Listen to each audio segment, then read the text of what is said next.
ಅಸ್ಸಲಾಮುಅಲೈಕುಮ್. ಹೇಗಿದ್ದೀರಾ? ಅಲ್ಹಮ್ದುಲಿಲ್ಲ, ನಾನು ಚೆನ್ನಾಗಿದ್ದೀನಿ. ನೀವು ಹೇಗಿದ್ದೀರಾ? ನೀವು ಚೆನ್ನಾಗಿದ್ದೀರಾ ಅಂತ ನಾನು ಅಂದ್ಕೊಳ್ತೀನಿ. ಯಾವಾಗಲೂ ಚೆನ್ನಾಗಿರಿ, ಖುಷಿಯಾಗಿರಿ. ನನ್ನ ವಿಡಿಯೋ ಇಷ್ಟ ಆದರೆ ಲೈಕ್ ಮಾಡಿ, ಸಬ್ಸ್ಕ್ರೈಬ್ ಮಾಡಿ, ಕಮೆಂಟ್ ಮಾಡಿ. ಸೊ ನಾನಿವತ್ತು ಮಾಡ್ತಾಯಿದ್ದೇನೆ ಬೊಂಡಾಸ್ ಅಂತ ಹೇಳ್ತಾರಲ್ಲ, ಅದ್ರ ಸುಕ್ಕ ಮಾಡ್ತಾಯಿದ್ದೀನಿ. ಸೊ ನನ್ನ ಅಮ್ಮ ಕ್ಲೀನ್ ಮಾಡ್ತಾ ಇದ್ದಾರೆ. ನಾನು ರೆಸಿಪಿ ಮಾಡಿದ್ದು ಅಮ್ಮ ಕ್ಲೀನ್ ಮಾಡಿ ಕೊಟ್ಟರು, ಯಾಕಂದರೆ ನನ್ನ ಮಗು ಅಳ್ತಾ ಇದ್ದ, ಅದಕ್ಕೋಸ್ಕರ. ಮತ್ತು ಇದನ್ನು ತಲೆ ಇಟ್ಟಿದ್ರೆ ಇಡ್ಬೋದು, ಇಲ್ಲಾದರೆ ನೀವು ಬಿಸಾಡ್ಬೋದು.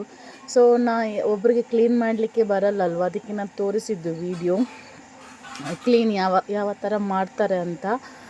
ಮತ್ತು ನಾನು ಅದಕ್ಕೆ ಒಂದು ಪಾತ್ರೆ ಇಟ್ಟು ಅದಕ್ಕೆ ಒಂದು 3 ಚಮಚದಷ್ಟು ಎಣ್ಣೆ ಹಾಕಿದ್ದೇನೆ.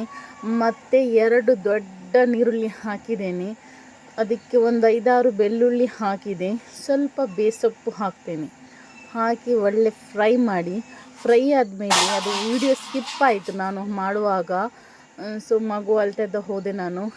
2 ಟೊಮೆಟೊ ಹಾಕಿ, ಅರ್ಧ ಚಮಚ ಜೀರಿಗೆ ಹುಡಿ, ಅರ್ಧ ಚಮಚ ಗರಂ ಮಸಾಲ ಹುಡಿ, 1 ಚಮಚ ಕೊತ್ತಂಬರಿ ಹುಡಿ, 3 ಚಮಚ ಮೆಣಸಿನ ಹುಡಿ ಹಾಕಿ, ಮತ್ತು ಹುಳಿ ನೀರು ಹಾಕಿ ಒಳ್ಳೆ ಫ್ರೈ ಮಾಡಬೇಕು. ನೋಡಿ, ವಿಡಿಯೋ ಸ್ಕಿಪ್ ಆಗಿದೆ, ನಾನು ಅದು ಬರೆದಿಟ್ಟಿದ್ದೇನೆ ಎಂತೆಲ್ಲ ಹಾಕಿದೆ ಅಂತ.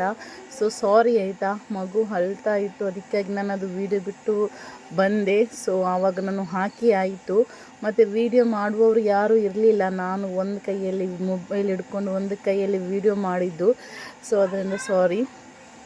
ಮತ್ತು ಅದು ಬೊಂಡಾಸ್ ನಾನು ಕ್ಲೀನ್ ಮಾಡಿ ತೊಳೆದು ಇಟ್ಟಿದ್ದೆ. ಸೊ ಅದು ಒಳ್ಳೆ ಮಿಕ್ಸ್ ಮಾಡಬೇಕು.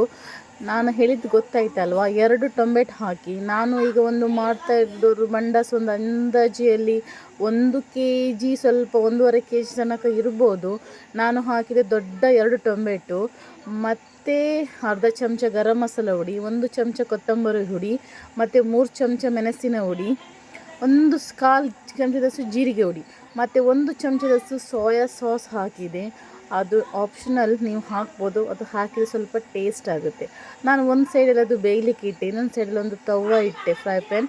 ಅದಕ್ಕೆ ಸ್ವಲ್ಪ ತೆಂಗಿನಕಾಯಿ ಹಾಕಿದೆ, ತೆಂಗಿನ ತುರಿ.